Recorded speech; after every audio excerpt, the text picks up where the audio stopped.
चिड़िया का दुख।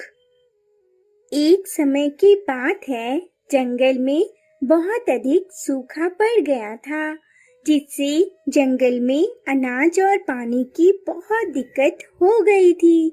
उसी जंगल में भोलू, टुनटुन और उनके दो बच्चे रहते थे। एक बच्चे ने कहा, माँ, हमें बहुत अधिक भूख लगी है, हमें खाना चाहिए। यह सुन टुनटुन ने भोलू से कहा, भोलू जी, जंगल से कुछ खाने को ले आइए।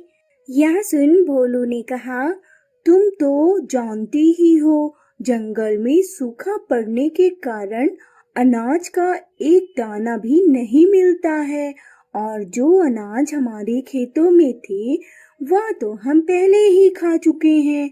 इसलिए अब जब बारिश होगी तभी हमारी समस्याओं का समाधान होगा। उनमें बातें चल रही थी, तभी वहाँ चिंटू चील आ गया और बोला, भोलू, तुमने मेरा बहुत सा अनाज और फल लिया है।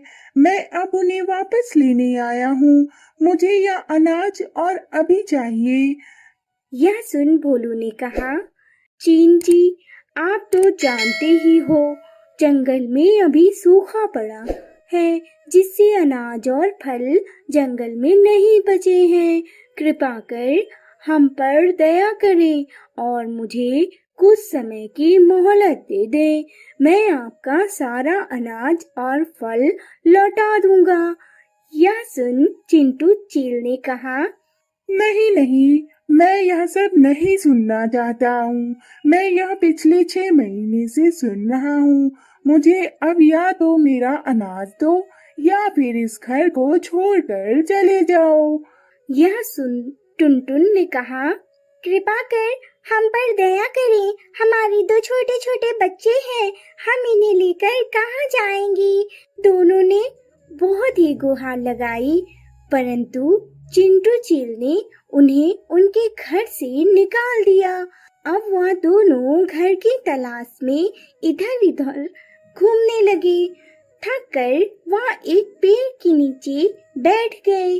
तभी एक बच्चे ने कहा, माँ, मुझे खाना चाहिए, मुझे बहुत तेज भूख लगी है। यह सुन टुनटुन अपनी बेबसी पर रोने लगी। तभी वहाँ वन देवी प्रकट हो गई। यह देख सभी थोड़ा डर गए। भोलू ने कहा, आप कौन हैं? वन देवी ने कहा, मैं तुम्हें इस तरह रोते हुए देखकर मैं तुम्हारे सामने प्रकट हुई हूँ। बोलो, तुम्हें क्या समस्या है? तभी टुनटुन और भोलू ने अपनी सारी समस्या वन देवी को बता दी। वन देवी ने उन्हें बहुत सा अनाज और फल दिया। यह देख दोनों बहुत ही खुश हो गए और भोलू ने कहा, हमारे ही जैसा हाल कई पक्षियों का भी है। जंगल में बहुत अधिक सूखा और अकाल पड़ा है। यह सब कब खत्म होगा? हमारे जंगल में कब बारिश होगी?